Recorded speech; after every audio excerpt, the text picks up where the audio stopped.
যেইটা আপনার বিরুদ্ধে হবে, এই এস্টাবলিশমেন্টের বিরুদ্ধে, সেইটা হলো মব। আর যেইটা আপনার শত্রুর বিরুদ্ধে হবে, ওইটা মব না, ওইটা হলো মুক্তিযুদ্ধ।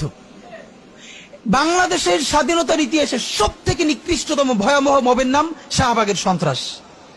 যেই শাহবাগের সন্ত্রাসের মধ্য দিয়ে বাংলাদেশের প্রথম বিপরীত রাষ্ট্রকল্প তৈরি করে এখানে প্রত্যেকটা রাষ্ট্রীয় প্রতিষ্ঠানকে ধ্বংস করা হয়েছে। বাংলাদেশের বিচার ব্যবস্থা, বাংলাদেশের আইন ব্যবস্থা, সচিবালয় সবকিছুকে গুড়িয়ে দেওয়া হয়েছে। সেই শাহবাগ সন্ত্রাস না, সেই শাহবাগ মব না। সেই শাহবাগে প্রত্যেকটা জাতীয় দৈনিক প্রথম পাতায় লিড নিউজ করেছে তারা কখন মোম জ্বালাচ্ছে। আমি নিজে দেখেছি, শাহবাগে তো দিনের পর দিন আমি দেখেছি। যখন 40 থেকে 50 জন লোক মাত্র, দুপুরে লোক নাই, তখন মিডিয়াকে বলে দেওয়া হয়েছে এমন করে উপর থেকে ক্যামেরা ধরতে হবে যাতে অনেক লোক দেখা যায়। সেভাবে করে করে লোক আনা হয়েছে, প্রত্যেকটা গার্মেন্টসকে বাধ্য করে লোক আনা হয়েছে।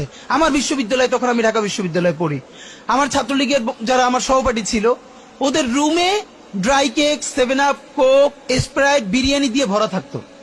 শাহবাগ হলো পৃথিবীর এমন একটা আন্দোলন যেখানে কাচ্চি থেকে শুরু করে সমস্ত খাবার দাবার দিয়ে আন্দোলন করা হয়। তো ওরা সব রুমে নিয়ে আসতো, যেগুলো এক্সট্রা থাকতো ওরা আবার ফ্রেন্ডদেরকে ডাকতো, কার কি লাগবে নিয়ে যা। এই কথা কেন বললাম? একটা মিডিয়া কি তখন সেটাকে মব বলেছে? সাংবাদিক মাহমুদুর রহমান হাজার আক্রমণের পর কুষ্টিয়ে যখন আক্রান্ত হয়ে 11টা মাথায় সেলাই লেগেছে, তার 11টা রক্তাক্ত ভয়াবহ অবস্থা, একটা পত্রিকা সেটাকে মব বলে নাই।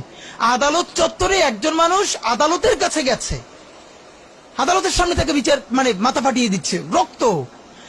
সংগ্রাম সম্পাদক আবুল আসাদ, পত্রিকা যদি জামাতের সমর্থিত হয় আপনি তো, সেটা তো কোনো কথা না। বাংলাদেশের প্রত্যেকটা পত্রিকার একটা আইডিওলজি আছে, কিন্তু এর মানে কি? এই যে প্রথম আলোর সামনে যারা দাঁড়িয়েছে, আমরা তাদের পক্ষে দাঁড়িয়েছি, আমরা বলি না। আপনি পারলে প্রথম আলোর বিকল্প আরো 10টা প্রথম আলো তৈরি করেন, তার অফিসের সামনে আপনার কাজটা কি? আমরা তো তখন সে কথা বলেছি।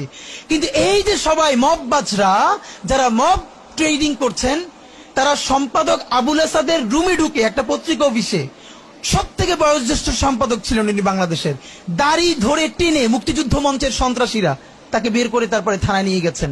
একটা পত্রিকা মব লেখে নাই।